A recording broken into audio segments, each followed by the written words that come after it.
Guys, welcome. Today you have Zac Adraneia, System 333 here, and Simove Method.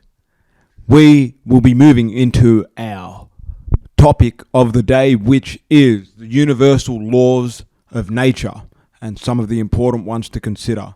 Today I'll be specifically talking about duality, and Sim will also be talking about his own topic. What will you be presenting to us today, Sim? So I'll be discussing a little bit about duality as well, and then also some of the universal biological laws that we cannot escape and cannot run away from. And also some of the psychosomatic stuff that I delve deeply into with some of my clients that are really important and I consider very deep, profound, universal laws. Beautiful. We're looking forward to hearing all about how you can make sure you can look after your body. The first thing I would like to address is that dualism in itself as a concept is a lot deeper than just two sides to every story. So we're not just looking at good and evil, yin and yang, dark, light. We're looking at how these things compose and contrast within the individual. Now, a lot of people ask me why, today, I'm actually bloody hot here, 33 degrees, so I'm not wearing my shoes indoors. But people have noticed that I have two pairs of shoes, one which of the same type, Air Max 270s, one orange, one blue. And why I wear them? Well, it represents fire, water, good, evil, dark, light, yin, yang. The concept of the shoes was the walker of duality, because I believe the world we walk on is the world of duality, right? And that we are constantly facing the two sides every single day. I worked in sales for a long time, still do, but I've worked in it for quite a long time. And one thing that was very interesting about sales is we had a saying called champagnes and razor blades. So you basically needed to accept that one day you're going to do really well and another day you could do absolutely shit. And once you could accept that and breeze through it over a long period of time, you accept the nature of duality in your everyday life and in your job. And I felt that was a very interesting way of looking at the world as the macro as a whole. Now, I won't say that's the only way that I was triggered to think about duality. There was a whole lot of other concepts. I spent a lot of time taking a read of the Bible, of different type of religions, of looking into Buddhism. And the nature of duality was ever so evident as I became more whole in my being, as I began to go through more experiences. They say you have to take with the good with the bad, and I know that sounds cliche, but it's true. Now, with your perception of that, Sim, and the nature of duality, I've used the sales analogy. How have you seen duality be enabled in your own life? What was the first point of reference where you felt duality was encompassed? I remember, so this has just come up right here, right now. I remember being an infant, and I remember being like under the age of 1 year old, and I remember experiencing a plethora of emotions, of highs, lows, ups, downs, sadness, love, fear, hate. And this came to me in this actual deep connection to that state when I was really young, came to me when I was deep in meditation one day. And I remember that at the start, I didn't know where I was or what memory that was. And then I realized I was actually lying down in the crib and, I was experiencing all these different states. And that was probably my first conceptualization of duality. I'm sure there's things that I don't remember even earlier, probably prenatal that I don't even remember. But from a little infant, we experience duality in its finest, fullest, most profound forms. But one of the things that is consistent and is a universal law when it comes to duality, as Zac said, it's not all about just the light, the dark, and the yin and yang and the two sides of the coin. It's much deeper than that. One thing that continually keeps popping up in my sphere is the consistent battle between making decisions based on fear or based on love, right? And these are two consistent things that are continually going to keep popping up, whether conscious or unconscious, whether we're aware of them or we're not. And the love and fear dynamic is going to be something that's inherent in all our lives. And I still experience it today, right? And I've done a whole heap of shadow work, a whole heap of internal work, and I've tried to come to deep acceptance of my state, who I am, and it's a perpetual journey. And by no way, shape am I enlightened, or is Zac enlightened, or do I think anyone is enlightened. I think enlightenment is just a part of a process of, you may reach very momentary moments or frames of enlightenment, but the process is what's important, right?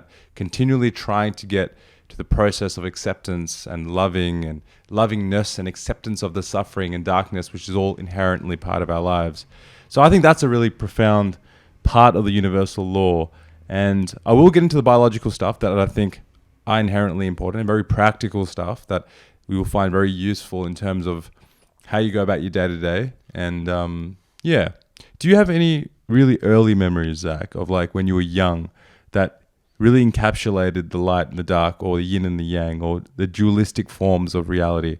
Because this is only something that really came to me in the last few years, that I remembered that memory. And at first, for months, I couldn't work out what that memory was. And then that memory started getting clearer and clearer. And then I realized, I'm like, hey, this is me in the crib. I remember this feeling of emotion. I remember this deep suffering that I felt lying there, but then this deep joy and gratefulness and being so happy and ecstatic, but then falling back into like depression, anxiety, and darkness, but then feeling amazing again. And I was able to express all these. And this was like a framework that was available to me. And then as life went on, and I was able to put this framework based on my experiences and what I got taught. And as I matured, as my psyche matured, I became, I had a much concise framework which I operated from. Do you remember anything like that when you were young? I have a bit of a mental block because I can't remember that far back sometimes, and I have to really think about it. Mm-hmm. But I feel like I felt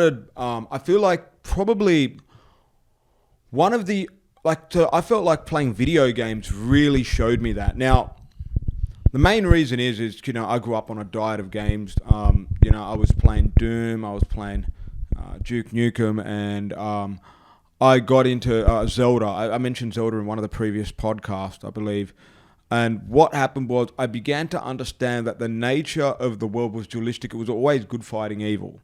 I think very rarely would you play a game where evil's fighting good. I don't know how many games are like that still exist out there, but the way I personally, when we talk about the universal laws of truth and the concept of duality, was I always felt, what would it be like if you walk through the middle, right? Walking through the middle.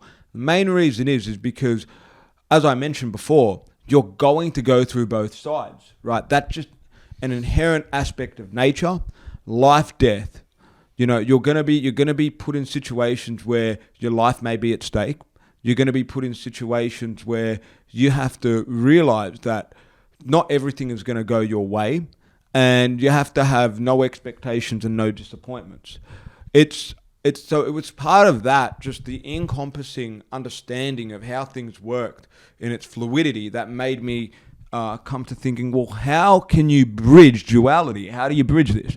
And this is where I came in with the System 333 framework, because when Gibbo and I were putting it together in its initial draftings, we actually realized that when you get the subjective, the objective, and the human experience, duality was bridged, because we mainly focus on looking at things objectively and subjectively, right? Is it fact or fiction? Is it an opinion, or is it a data collective, mathematical piece of information? But really, I started thinking, well, how do you bridge duality? But you bridge duality by walking on the very earth you're on. That's the human experience. And once you integrate that, it becomes universal law to you, because you have to acknowledge that you are walking on earth, and there is good and bad, and you're just going to have to face it. And that made me understand and integrate both sides more, because you're walking through the middle. You are already walking through the middle just by the very fact that your being is on this planet. 100%. And I think that's a very profound thing. The direct experience is what we talked about in one of our earlier podcasts, and how intellectualism is a cover-up for fear of the direct experience. And that's a very profound Jungian quote that I like to refer to a lot, and I think that relates directly to what you're saying. And I think understanding that what you experience externally, the good and evil that you see in the world, is also directly inside yourself as an individual. And the more you shy away from that, the more you try to cover that up, inherently, the further away you move away from this point of balance, right? And this point of balance, or this center line, say you got your yin and your yang, you got your dark and your light, say you're predisposed, potentially based on your experiences, to be experiencing one part of the polarity more than the other. Say you're a little bit more on the darker side, right? And your experiences push you a little bit more into the darker side. The more you repress the light side, or the more you repress the dark side, if you're more predisposed towards the light, the further away you move from this center point of balance, which is harmonious, which is where everything flows and you're in deep acceptance of everything. And I don't think you can stay permanently in this place of acceptance, right? This deep level of center line. And I think this is what I like to refer to, and what a lot of religious texts and Eastern philosophy texts refer to as enlightenment, right? It's momentarily being in this center line, centered place, momentarily. I don't think we can stay there for a long time. And I don't think it's either healthy. You need to shift from side to side. 100%. And life will be like that. Life's a process of, of being a pendulum. You swing between good and the dark, light and the bad, good times, bad times. And momentarily, that pendulum is going to stay in that center line.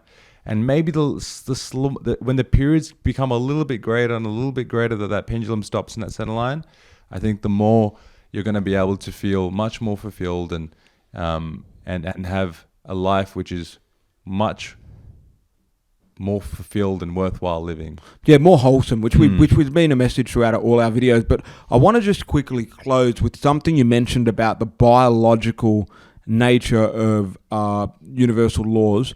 What were you going to say in regard to that when you mentioned it right at the beginning of the podcast? I think that's something that's very important because we need to acknowledge our biology. Right. So as I mentioned earlier in one of the podcasts, that we are consciousness encapsulated in a biological structure, which is erect. So we are consciousness erected on a biological structure. And we have to adhere to some universal laws, right? We need good information internally, right? Which is food. We need to spend time in the natural environment. We need to take care of the natural environment. We need to be hydrated enough. We need to sleep enough so we recover and repair and are optimal. We need to be around people and have good social relationships, good social intimacy. We need friends, family. These are parts of the universal laws that I think that are going to make someone very fulfilled in the journey they live in. You need to move.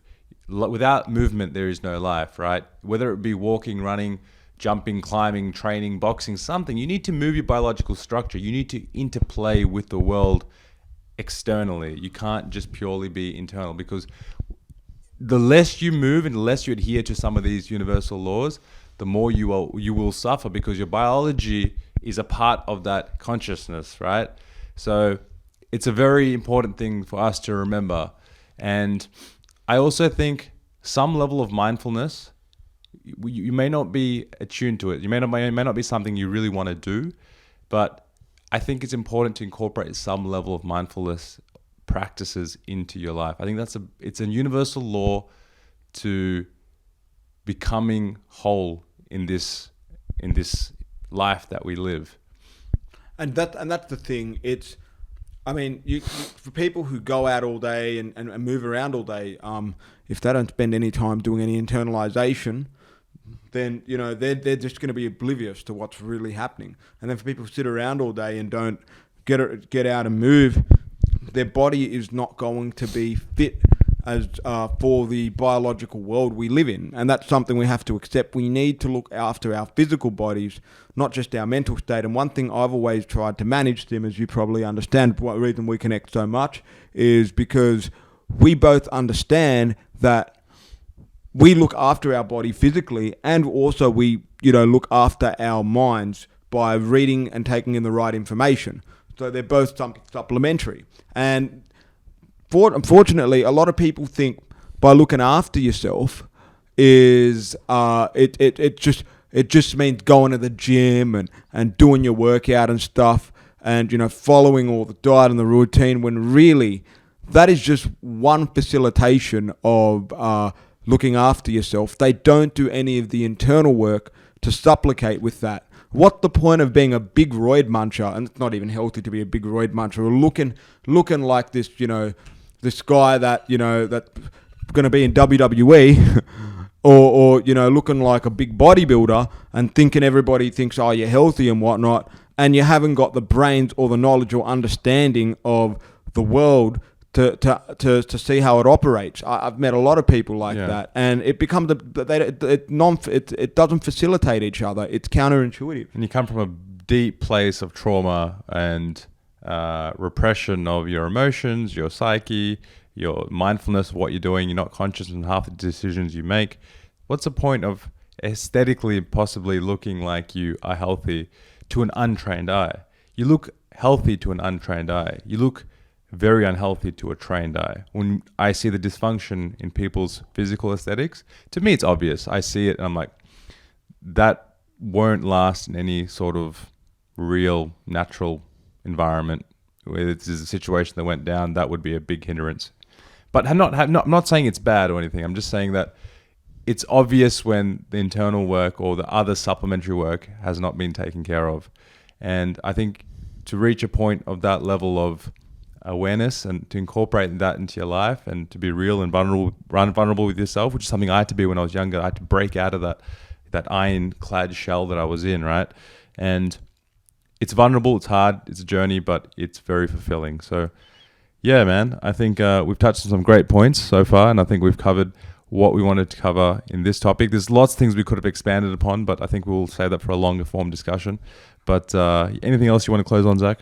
Yeah, it's been perfectly, understood that, the dualistic nature is something we need to accept, and we need to look at our own lives and find our own balance of where we're at in our journey. And I hope you guys can take away this information and make some tweaks that are going to benefit you and going to make you more whole. As always, thanks so much for listening, and we'll catch you guys soon.